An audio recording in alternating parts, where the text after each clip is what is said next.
आज हमने दो स्थानों से पढ़ा है। निर्गमन का 17वां अध्याय 1 से 7 पद तक और गिनती की पुस्तक 20 अध्याय 1 से 13 पद तक। और आज जो थीम हमारे सामने है, जिसके ऊपर हम फोकस करेंगे और जानेंगे कि ये बात यीशु मसीह ने क्यों कही है और हमारे जीवन का उससे क्या ताल्लुक है, वो हमें मिलते हैं मत्ती का 12वां अध्याय उसका 36 और 37 पद। 37वां पद हमारे लिए महत्वपूर्ण है। 36वां पद से मैं पढ़ूंगा। यीशु मसीह कहते हैं, मैं तुमसे कहता हूँ कि जो जो निकम्मी बातें मनुष्य कहेंगे, न्याय के दिन हर एक उस बात का लेखा देंगे, क्योंकि तू अपनी बातों के कारण निर्दोष और अपनी बातों ही के कारण दोषी ठहराया जाएगा। हमने इस अध्याय में पढ़ा है कि परमेश्वर ने मूसा से कहा कि गिनती की पुस्तक के 20वें अध्याय के अंत में कि तुम लोग उस स्थान पर नहीं जा पाओगे इस मंडली को लेकर जिसका वादा मैंने इनके पूर्वजों से किया था। और इनके पूर्वज कौन थे? अब्राहम, इसहाक और याकूब।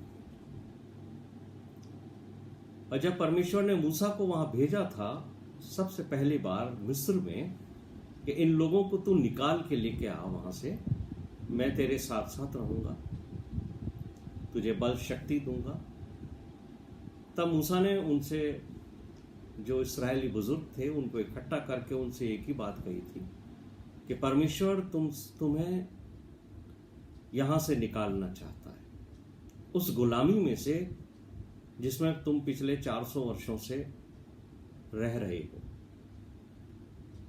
परमेश्वर तुम्हें उस मुल्क में लेके जाना चाहता है जिसका वादा उसने तुम्हारे बुजुर्गों से किया था। और हम देखते हैं कि मूसा इनको लेकर निकला, 40 वर्ष जंगल में भी रहा, लेकिन मूसा से ऐसी क्या गलती हुई जिसकी वजह से परमेश्वर यहोवा ने उसे कनान में जाने से रोक दिया। परमेश्वर के वचन से ही आज हम इस प्रश्न का उत्तर समझेंगे और मूसा के चरित्र को भी समझेंगे। मूसा बहुत ही नम्र और दीन व्यक्ति था। उसका स्वभाव अपने जाति भाइयों के लिए बहुत प्रेम से भरा हुआ था और वो परमेश्वर की आज्ञाओं को बहुत महत्व देता था। हर आज्ञा को वो माना करता था और वो जानता था कि परमेश्वर ने इस्राएलियों पर बड़ी दया की है और 400 वर्षों की गुलामी से इनको निकाला है। लेकिन जब जब भी इस्राएली परमेश्वर के विरुद्ध अनाज्ञाकारिता करते थे, बकबक करते थे, चिड़चिड़ाहट करते थे, कुड़कुड़ाते थे, कंप्लेन करते थे, तब मूसा का क्रोध इस्राएलियों पर भड़कता था। लेकिन मूसा को अपने लोगों से इतना प्रेम था कि कई बार मूसा ने इस्राएलियों को परमेश्वर के क्रोध के कारण नाश होने से बचा लिया था। परमेश्वर ने मूसा से कहा था कि देख, 9 बार तो मैंने तेरे कहने से इन्हें क्षमा कर दिया है, लेकिन अब 10वीं बार मैं जो हूं वो इन इस्राएलियों को क्षमा नहीं करूंगा। और ये बात आपको मिलेगी गिनती के 14 अध्याय के 23वें पद में। वहां पर लिखा हुआ है कि परमेश्वर ने मूसा से कहा, इनमें से कोई उस देश को देखने नहीं पाएगा जिसका वादा मैंने इनके पूर्वजों से किया था। केवल 2 व्यक्ति यानी यहोशू और कालेब ये वहां जा पाएंगे। परमेश्वर ने स्पष्ट किया है कि जितने लोग मिस्र से निकले हैं उनमें से सिर्फ 2 जन कनान में प्रवेश करेंगे और उसमें मूसा का नाम भी नहीं था। परमेश्वर मूसा से आमने सामने बात करता था। फिर क्या कारण था कि परमेश्वर ने इस्राएलियों को तो 9 बार क्षमा कर दिया, पर मूसा को एक बार भी क्षमा नहीं किया। बाइबल की 2 घटनाओं को हमने आज पढ़ा और हम समझने की कोशिश करेंगे कि ये घटनाएं आखिर हमें क्या संदेश देती। ये जो पीने के पानी को लेकर इस्राएलियों के बड़बड़ाने से संबंधित हैं, और पहला घटना जो है वो निर्गमन का 17वां अध्याय उसके 1 से 7 पद तक में है। इस्राएलियों ने सीने नामक जंगल से निकलकर रपीदीम में अपने डेरे खड़े किए और वहां उनके पीने का पानी उनको नहीं मिला। इसलिए वो मूसा के ऊपर कुड़कुड़ाने लगे, मूसा से झगड़ा करने लगे। तब मूसा ने परमेश्वर की दुहाई दी कि ये लोग तो मुझ पर पथरवाह करने वाले हैं, अरे मैं इनका क्या करूं।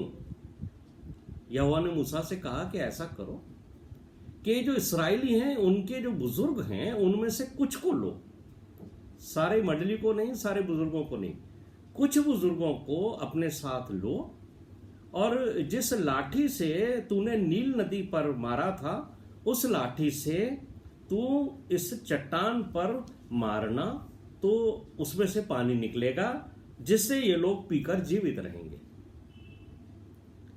मूसा ने वैसा ही किया और उस चट्टान में से जल निकला, पानी निकला और लोगों ने और पशुओं ने पिया। इस घटना में बाइबल के कुछ हिडन कोड्स हैं, यानी कुछ ऐसी भेद भरी बातें हैं जो कोड लैंग्वेजेस में लिखी रहती हैं, लेकिन ओल्ड टेस्टमेंट के जितने छिपे हुए बातें हैं उनका परमेश्वर ने न्यू टेस्टमेंट के अंदर उनको एक्सप्लेन किया है, यानी उनका दर्शन हमें वहां मिलता है। वो जो कोड हैं वो हमें न्यू टेस्टमेंट के अंदर आकर हमारे सामने वो खुल जाते हैं। तो ओल्ड टेस्टमेंट में जिस चट्टान कहा गया है, जिस चीज को चट्टान कहा गया है, न्यू टेस्टमेंट में उस चट्टान को यीशु मसीह कहा गया है। और यह बात पौलुस ने अपने पत्र के अंदर कही है। आप अगर रेफरेंस लिखना चाहते हैं या पढ़ना चाहते हैं तो 1 कुरिन्थियों 10वां अध्याय उसके 4 पद में पौलुस ने कहा है कि जिस चट्टान से वो पीते थे वो चट्टान मसीह था। तो यानी जो ओल्ड टेस्टमेंट के अंदर मिस्र से निकलने के बाद जंगल में जिस चट्टान से उन्होंने पानी पिया था वो चट्टान यीशु मसीह था। और दूसरी बात जो है वो ये कहते हैं ओल्ड टेस्टमेंट में जिस जल को पीने के लिए लोग यहोवा और मूसा के ऊपर बुड़बुड़ाते रहते थे, क्योंकि वो जल तो उनके लिए शारीरिक जल था जो उनको नाश होने से बचाता था। लेकिन न्यू टेस्टमेंट में यही जल, यही पीने का पानी स्वयं यीशु मसीह है, जो सामरी स्त्री से जब वो बात करता है और जब वो हमसे बात करता है तो क्या कहता है, याद है आपको यीशु मसीह ने क्या कहा था? जीवन का जल मैं हूं, जो कोई प्यासा है मेरे पास आए और मैं उससे जीवन का जल दूंगा।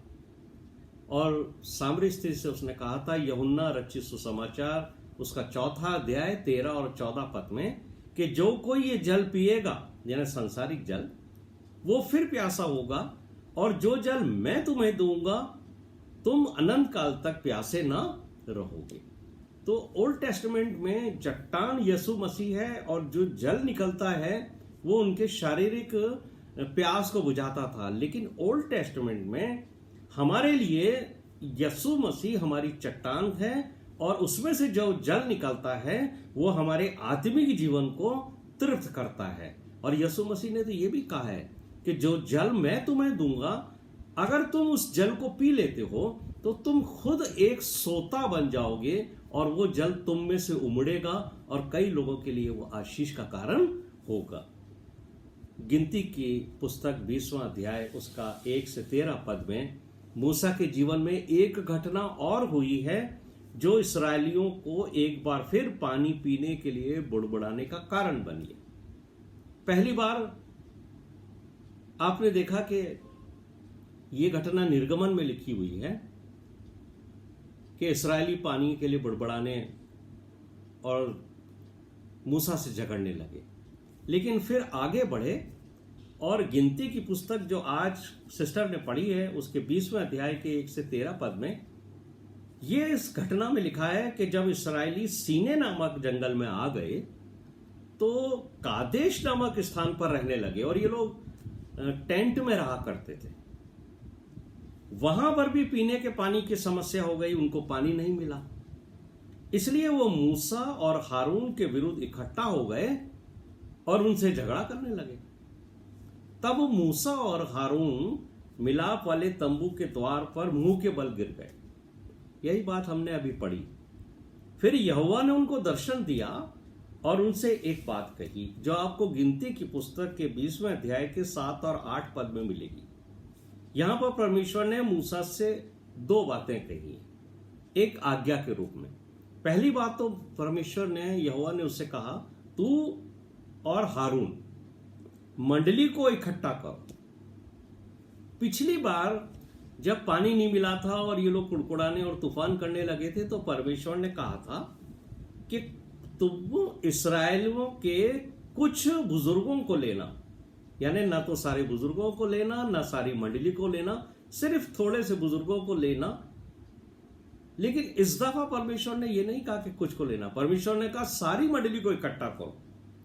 और दूसरी बात जो है वो आपको गिनती के 20वें अध्याय के 8वें पद में मिलेगी। यहां पूरी मंडली के सामने तू इस चट्टान से बातें कर, तब वो अपना जल देगी। तो पिछली बार परमेश्वर ने कहा था निर्गमन के 17वें अध्याय के 5 और 6 पद में कि तू जिस लाठी से तूने नील नदी को मारा था उसी लाठी से तू इस चट्टान को भी मारना तो वो जल देगी। लेकिन दूसरी बार जब ये घटना लिखी है गिनती की पुस्तक में, जो उसके 20वें अध्याय के 9वें पद में लिखा हुआ है, 9वें और 11वें पद में, कि परमेश्वर ने मूसा से कहा कि अपने हाथ में जो लाठी है ना उसे लेकर चल। और 11वें पद में लिखा है मूसा ने से परमेश्वर ने कहा कि उस लाठी से हाथ में रखना तू, लेकिन तुझे बातें करनी है। किससे बातें करनी है? चट्टान से बातें करनी है, और चट्टान अपने आप पानी देगी। लेकिन 11वें पद में क्या लिखा है? मूसा ने हाथ उठाकर लाठी चट्टान पर 2 बार मारी और उसमें से बहुत पानी फूट निकला और मंडली के लोगों और अपने पशुओं समेत वो जो इस्राएली थे उन्होंने उस जल को पिया और अपनी प्यास बुझाई। इस घटना के बाद परमेश्वर ने मूसा और हारून से 2 बात कही जिसको आप सुनिए और समझिए। क्या कहा? पहली बात तो परमेश्वर ने कहा तुमने मुझ पर विश्वास नहीं किया, क्योंकि परमेश्वर ने मूसा से ये कहा था कि तू सिर्फ बात करना चट्टान से और वो अपने आप जल दे देगी। लेकिन मूसा ने चट्टान के ऊपर 2 बार लाठी मारी। दूसरी बात परमेश्वर ने उससे कही कि तुमने यानी मुझ यहोवा को इस्राएलियों की दृष्टि में पवित्र नहीं ठहराया। इसलिए इन 2 कारणों की वजह से परमेश्वर ने कहा कि तुम इस मंडली को उस देश में जो कनान है उसमें पहुंचाने नहीं पाओगे जो मैंने इन लोगों को दिया है। लेकिन बाइबल में बहुत भेद छिपे हुए हैं। हमें वो बात समझनी है जो हिडन है, जो छिपी हुई है। हम पढ़ते हैं तो हमें लगता है कि मूसा ने 2 बार चट्टान के ऊपर लाठी मारी, ये चीज उसके लिए पाप गिनी गई। लेकिन मुझे और आपको उस भेद को समझना है कि वो क्या काम था जो इनके लेखे में पाप गिना गया। यदि आप साधारण तरीके से बाइबल को पढ़ते हो और बाइबल को समझोगे तो आपको लगेगा जो मैंने बताया कि मूसा ने चट्टान पर 2 बार लाठी को मारा, जबकि परमेश्वर ने उससे कहा था कि चट्टान से बातें करना।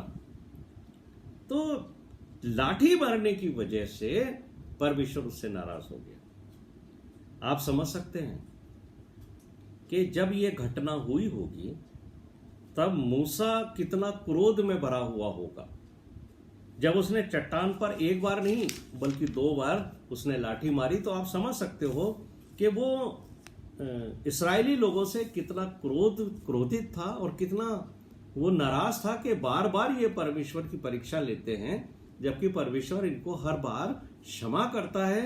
कुड़कुड़ाते हैं, झिल्लाते हैं, तूफान करते हैं और परमेश्वर के विरुद्ध बकबक करते हैं।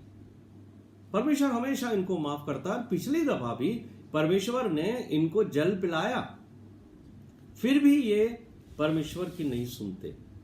लेकिन परमेश्वर उसके लाठी मारने से क्रोधित नहीं हुआ, क्योंकि यदि परमेश्वर क्रोधित होता तो चट्टान से पानी नहीं निकलता। लेकिन यहोवा इस्राएली मंडली से बहुत प्रेम करते थे।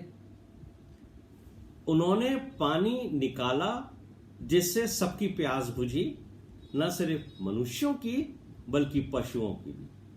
लेकिन आज हमें ये जानना है कि वो क्या अपराध था जिसकी वजह से मूसा के जीवन भर की जो मेहनत थी वो बेकार हो गई। जिस कनान में वो मंडली के साथ जाना चाहता था, वहां वो स्वयं नहीं पहुंच सका। वो अपराध जो मूसा से हुआ वो आपको गिनती की पुस्तक उसके 20वें अध्याय के 10वें पद के अंदर लिखा है। और वहां पर लिखा हुआ है कि जब मूसा और हारून ने लोगों को चट्टान के सामने इकट्ठा किया, तो मूसा इतने क्रोध में भरा हुआ था कि वो ये भी भूल गया कि परमेश्वर भी तो वहां उपस्थित है। पिछली दफा परमेश्वर ने क्या कहा था कि जब तू चट्टान के ऊपर लाठी मारेगा मैं वहां मौजूद रहूंगा उस समय। तो परमेश्वर मुझे और आपको ये बात स्पष्ट तौर से समझाते हैं कि परमेश्वर की उपस्थिति हमेशा मूसा के साथ रहती थी, लेकिन क्रोध की वजह से मूसा ये भूल गया कि परमेश्वर की उपस्थिति यहां है। और उसने जो बात मंडली से कही वो गिनती के 20वें अध्याय के 10वें पद में है। और वहां लिखा है, हे दंगा करने वालों सुनो, क्या हमको इस चट्टान से तुम्हारे लिए जल निकालना होगा। तब मूसा ने हाथ उठाकर लाठी चट्टान पर 2 बार मारी। तो ये जो स्टेटमेंट और ये जो एक्शन है जो मूसा ने बोला और मूसा ने किया, यही मूसा के विरुद्ध ठहरा, क्योंकि ये परमेश्वर की दृष्टि में परमेश्वर की महिमा को छूने वाला ठहरा। ये बोल और ये एक्शन, ये दोनों जो हैं वो परमेश्वर की दृष्टि में मूसा के विरुद्ध पाप ठहरा।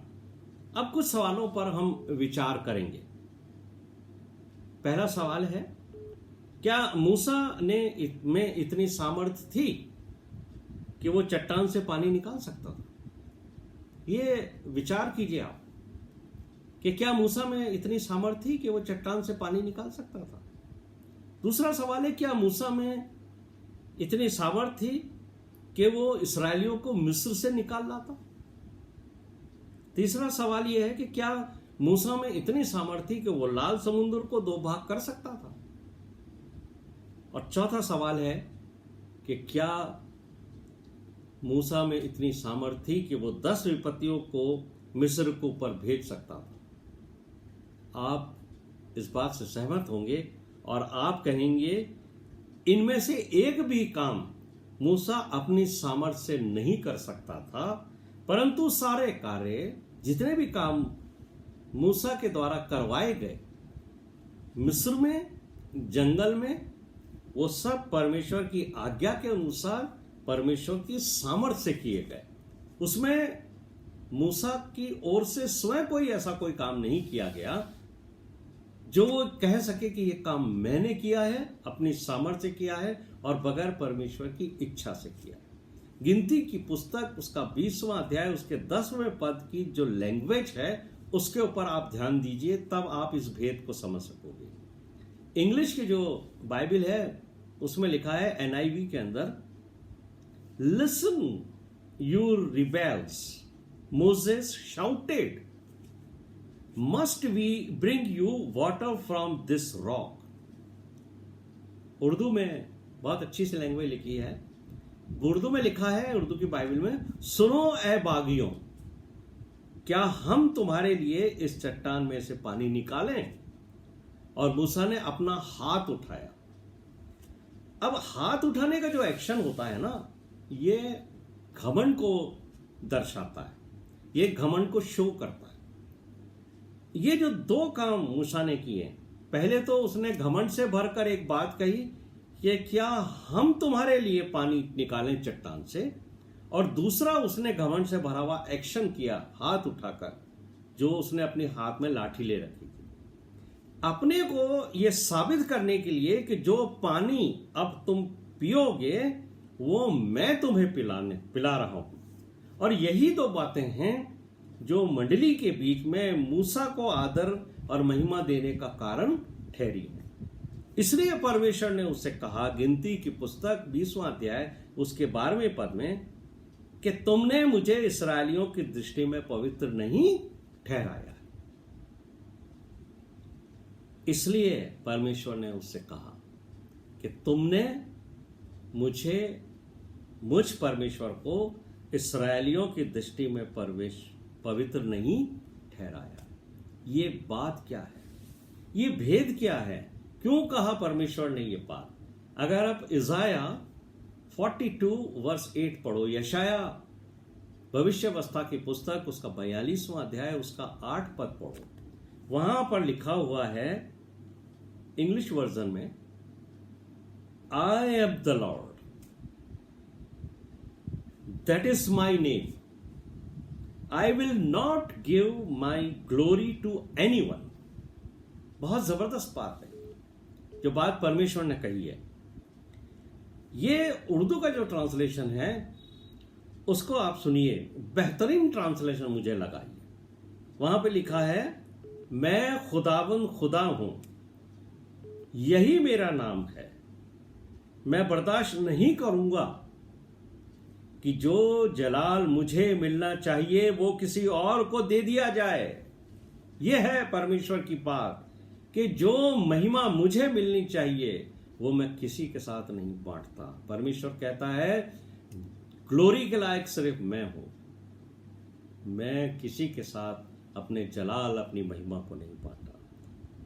मेरे प्रिय भाइयों और बहनों, मूसा ने किस परिस्थिति के अंदर ऐसा बोल दिया ये तो मुझे नहीं मालूम, लेकिन उसके शब्दों और एक्शंस ने अनजाने में उस महिमा को छूने की कोशिश की जो एक बार लूसीफर ने भी ये गलती की थी कि उसने भी परमेश्वर की महिमा को छूने की कोशिश की थी। याद है आपको लूसीफर के मन में क्या था कि मैं अपना सिंहासन परमेश्वर से भी ऊंचा बनाऊंगा, मैं अपने आप को परमेश्वर के तुल्य ऊंचा करूंगा। तो ये जो महिमा है परमेश्वर की, इसको छूने की जो भी कोशिश करेगा वो परमेश्वर की ओर से प्रताड़ित किया जाएगा। लेकिन परमेश्वर क्योंकि बहुत प्रेम करता था मूसा से, इसलिए उसने उसी समय उसको नाश नहीं किया, लेकिन उसको परमेश्वर ने स्पष्ट कर दिया कि जो बात तूने ये कही है इसके द्वारा तूने मुझे इस्राएलियों की दृष्टि में पवित्र नहीं ठहराया, इसलिए न तू और न हारून इस मंडली को लेकर कभी कनान में प्रवेश कर पाओगे। और ये पीड़ा और ये दुख मूसा के जीवन में बना रहा। उसने कई बार परमेश्वर से इस बात के लिए विनती की कि प्रभु तू मुझे क्षमा कर दे, लेकिन मेरे प्रिय भाइयों और बहनों, परमेश्वर ने मूसा के एक अपराध को भी क्षमा नहीं किया। और ये बहुत गंभीर बात है। जितने भी परमेश्वर के सेवक हैं, जो प्रचार करते हैं, जो मिशनरीज हैं, जो पास्टर्स हैं, जो कलीसिया की निगरानी करते हैं, जो याजक के पद पर हैं, मैं उनको ये बात बताना चाहता हूं कि परमेश्वर मंडली के लोगों के 9 या 10 और कई अपराध क्षमा करेगा, लेकिन जो याजक हैं, जो परमेश्वर के सेवक हैं, परमेश्वर उनके मुंह से निकले हुए एक एक शब्द के अनुसार उनका न्याय करेगा, क्योंकि परमेश्वर ने, यीशु मसीह ने एक ही बात कही थी, जिनको ज्यादा दिया गया है उनसे ज्यादा हिसाब लिया गया है। मेरे प्रिय भाइयों, हम जो सेवक हैं परमेश्वर के, इनको परमेश्वर ने अपने वचन के बड़े भेद दिए हैं। इसलिए यदि हम अपराध करें, यदि हम परमेश्वर के विरुद्ध कुड़कुड़ाएं, चिड़चिड़ाएं, या उसकी महिमा को छूने की कोशिश करें, या अपने मुंह से कोई ऐसे शब्द निकालें जिससे हम परमेश्वर की दृष्टि में अपराधी ठहरें, तो याद रखिए कि हमारा न्याय बहुत ही कठोरता के साथ किया जाएगा। और मूसा को जब ये बात का एहसास हो गया कि परमेश्वर ने मुझे क्षमा नहीं करने की ठान ली है, परमेश्वर ने मुझे कनान में प्रवेश करने से हमेशा के लिए वंचित कर दिया है, इस दर्द और पीड़ा को उसने इस्राएली लोगों के साथ शेयर किया। और आपको व्यवस्था विवरण के 3 अध्याय के 26वें पद में यह बात मिलेगी कि मूसा अपने किए हुए पर बहुत पश्चाताप भी किया, और उसने इस्राएलियों की मंडली से क्या कहा। व्यवस्था विवरण 3 अध्याय 26वें पद में, यहोवा तुम्हारे कारण मुझसे रुष्ट हो गया और मेरी ना सुनी, किंतु यहोवा ने मुझसे कहा, बस कर, इस विषय में फिर कभी मुझसे बातें ना करना। यानी मूसा ने कई बार परमेश्वर से विनती की कि प्रभु मुझे एक मौका दो कि मैं भी कनान में जाऊं, लेकिन परमेश्वर ने उसे स्पष्ट कर दिया कि मैंने ये निर्णय ले लिया है, इसलिए फिर दोबारा तू मुझसे कभी भी इस विषय के ऊपर बात मत करना। मेरे प्रिय भाइयों और बहनों, आज जो थीम मैं और आप शुरू से लेकर उठे हैं वो है मत्ती रचित सुसमाचार, उसका 12वां अध्याय, उसके 36 और 37वें पद में, जो मेरे और आपके लिए आज एक बहुत बड़ा शिक्षा का मार्गदर्शन। और यीशु मसीह कहते हैं मुझसे और आपसे, विश्वासियों से, मैं तुमसे कहता हूं कि जो निकम्मी बातें मनुष्य कहेंगे, न्याय के दिन वे हर एक उस बात का लेखा देंगे। मेरे प्रिय भाइयों और बहनों, अब मेरे और आपके ऊपर ये प्रश्न आता है कि हम अपने जीवन में इस बात को विचार करें कि हमारे मुंह से कितनी ऐसी बातें निकलती हैं जो हमारे विरुद्ध में पाप ठहरती, जो यूजलेस टॉक्स हैं, निकम्मी बातें हैं जो हम बैठकर लोगों के साथ करते हैं, ऐसी बातें जो परमेश्वर के सम्मुख को ग्रहण योग्य नहीं है। ऐसी बातों के विषय में मुझे और आपको सोचना है कि हमारे मुंह से निकली हुई एक एक बात के अनुसार हमारे लेखा देना पड़ेगा। हम क्या बोलते हैं, हम क्या लोगों के साथ डिस्कस करते हैं, या हम क्या लोगों के बारे में कहते हैं। परमेश्वर का वचन मुझे और आपको स्पष्ट तौर से कहता है कि जो निकम्मी बातें हम कहेंगे ना, न्याय के दिन हर एक उस बात का हम लेखा देंगे। यीशु मसीह ने एक बात और स्पष्ट की है जो आज की थीम वर्स है कि मैं और आप, हम अपनी बातों के कारण निर्दोष और अपनी ही बातों के कारण दोषी ठहराए जाएंगे। जो बातें हम मुंह से निकालेंगे उसके कारण हम पर परमेश्वर के न्याय शासन के सामने शैतान हम पर दोष लगाएगा कि इन्होंने क्या क्या बोला है, क्या ये तेरे वचन के अनुसार बातें करते थे या तेरे वचन के विपरीत इन्होंने बोला।